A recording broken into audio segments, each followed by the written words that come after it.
আসসালামু আলাইকুম প্রিয় বন্ধুরা, আশা করি আপনারা সকলেই ভালো আছেন। আমাদের এই পৃথিবীর সর্বস্থায় এই জীবনের শেষ নয়, বরং মৃত্যুর পরবর্তীকালে আরও একটি জীবন আমাদের জন্য অপেক্ষা করছেন, যাকে আখিরাত বলা হয়।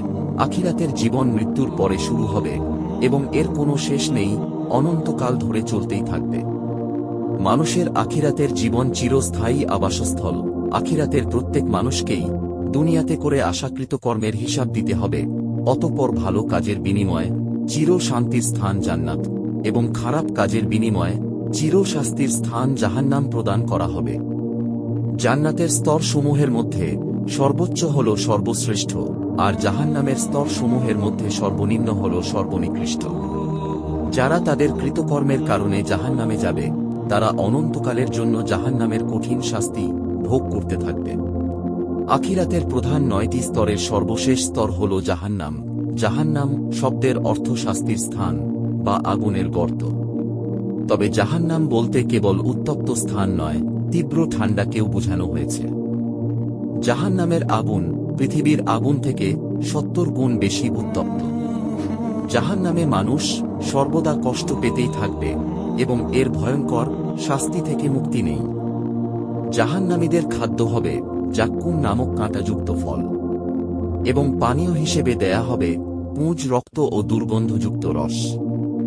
আল্লাহ তাআলা বলেছেন, যেসব লোক তাদেরকে অস্বীকার ও অমান্য করে, তাদের জন্য রয়েছে জাহান্নাম, তা আবাসস্থল হিসেবে অত্যন্ত খারাপ। মহান আল্লাহ তাআলা আরও বলেন, জাহান্নামের 7টি স্তর বা দরজা আছে। প্রত্যেকটি দরজার জন্য আলাদা দল নির্ধারিত রয়েছে। অবাধ্য মানুষের অবাধ্যতা এবং অপরাধ যেমন বিভিন্ন প্রকার, তেমনি জাহান্নামের স্তরগুলো ভিন্ন ভিন্ন, আর শাস্তির কঠিনতাও ভিন্ন ভিন্ন হবে। যত নিম্নস্তরের আগুন হবে, তার উত্তাপ তত বেশি হবে।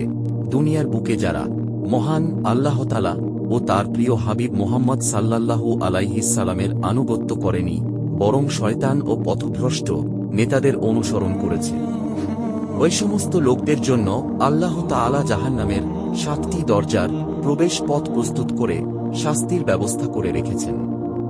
পবিত্র কুরআনের সূরা হিজরে শয়তান ও শয়তান অনুসারীদেরকে লক্ষ্য করে মহান আল্লাহ তাআলা বলেন, তাদের সবার নির্ধারিত স্থান হচ্ছে জাহান্নাম, এবং এর 7টি দরজা রয়েছে। প্রত্যেক দরজার জন্য একটি পৃথক দল নির্ধারিত রয়েছে। তাফসিরে ফাথুল কাদির গ্রন্থের বর্ণনা অনুযায়ী জাহান্নামের 7টি স্তর ধারাবাহিকভাবে বর্ণনা করা হল। প্রথম স্তর হচ্ছে জাহান্নাম। এই স্তরে প্রথম শ্রেণী জাহান্নামীরা অবস্থান করবে, যারা আল্লাহর একত্ববাদে বিশ্বাসী কিন্তু অন্যান্য অপরাধের কারণে অপরাধী, তারা এতে প্রবেশ করবে। নির্দিষ্ট সময়ে শাস্তি ভোগ করার পর রাসূল সাল্লাল্লাহু আলাইহিস সালামের সুপারিশে তাদের জান্নাতে যাওয়ার সৌভাগ্য হবে। দ্বিতীয় স্তর হচ্ছে লাজা। লাজা শব্দের অর্থ এমন আগুন যার মধ্যে অগ্নিশিখা থাকবে। এই দরজা দিয়ে আল্লাহর অভিশপ্ত ইয়াহুদীদেরকে প্রবেশ করাবেন। তৃতীয় স্তর হচ্ছে হুতামা। হুতামা শব্দের অর্থ চূর্ণবিচূর্ণকারী। আল্লাহ তাআলা বলেন, অবশ্যই তারা চূর্ণবিচূর্ণকারীর স্থান হুতামায় নিক্ষিপ্ত হবে। হুতমা নামক জাহান্নামে পথভ্রষ্ট খ্রিস্টান সম্প্রদায় প্রবেশ করবে। চতুর্থ স্থান হচ্ছে সাইরি। সাইরি শব্দের অর্থ জ্বলন্ত আগুন। যারা প্রথমে 70 দিনের অনুসারী ছিল, পরে তারা ফেরেশতাও তারার পূজা করে এবং তারা কোনো ধর্মের অনুসরণ করে না, তারা হল সাইরি সম্প্রদায়। সাইরি সম্প্রদায় এই দরজা দিয়ে প্রবেশ করবে। পঞ্চম স্তর হচ্ছে শাখার। শাখার শব্দের অর্থ আগুনের প্রচণ্ড তাপ। আল্লাহ তাআলা সূরা মুদ্দাসিরের 27 নং আয়াতে বলেন, আমি তাদেরকে প্রবেশ করাব প্রচণ্ড তাপ বিশিষ্ট শাখারে, তাদের অক্ষত রাখব না এবং ছেড়েও দেব না। এই স্তরে মঞ্জুসী সম্প্রদায় প্রবেশ করবে। মজুসী সম্প্রদায়ের লোকেরা আগুনের ইবাদত করে, তাই তারা শাখার দরজা দিয়ে প্রবেশ করবে। ষষ্ঠ স্থান হচ্ছে জাহিনা। জাহিন শব্দের অর্থ প্রচণ্ড আগুন। জাহিন নামক স্তর দিয়ে আল্লাহর সাথে অংশীদার স্থাপনকারী মুশরিকরা প্রবেশ করবে। সপ্তম স্তর হচ্ছে হাবিয়া। হাবিয়া শব্দের অর্থ গর্ত।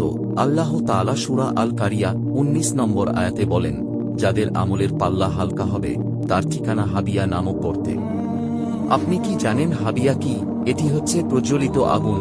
হাবিয়া নামক স্তরে মোনাফিক লোকেরা প্রবেশ করবে। এছাড়া সুদখোর, জেনাকার, মদপানকারী, সম্পদ আত্মসাৎকারী, চোর ডাকাত সহ যত অপরাধী রয়েছে তাদের ব্যাপারে মহান আল্লাহ তাআলা যে স্তরে প্রবেশ করার সিদ্ধান্ত দেবেন তাদেরকে সেখানে ঢোকানো হবে। সুতরাং প্রিয় বন্ধুগণ, আসুন আমরা সকলেই মহান আল্লাহ রব্বুল আলামিন কে ভয় করি, আর জাহান্নামের ভয়াবহ শাস্তি হতে মুক্তির জন্য এবং আল্লাহ তাআলার সন্তুষ্টি লাভের জন্য তোবা করি, আর বেশি বেশি আমল করি, আর রাসূল সাল্লাল্লাহু আলাইহিস সালামের প্রতিষ্ঠিত একমাত্র মুক্তির পথ অনুসরণ করি, পবিত্র কুরআন ও সুন্নাহ মোতাবেক জীবন যাপন করি ইনশাআল্লাহ। তো বন্ধুরা, কেমন লাগলো এই ভিডিওটা? ভালো লাগলে অবশ্যই একটা লাইক করবেন আর কমেন্ট করে আপনাদের মতামত জানাবেন। আর আল্লাহ আমার রব চ্যানেলে নতুন হয়ে থাকলে চ্যানেলটা সাবস্ক্রাইব করবেন। এখন এই পর্যন্ত, দেখা হচ্ছে পরের ভিডিওতে। আসসালামু আলাইকুম।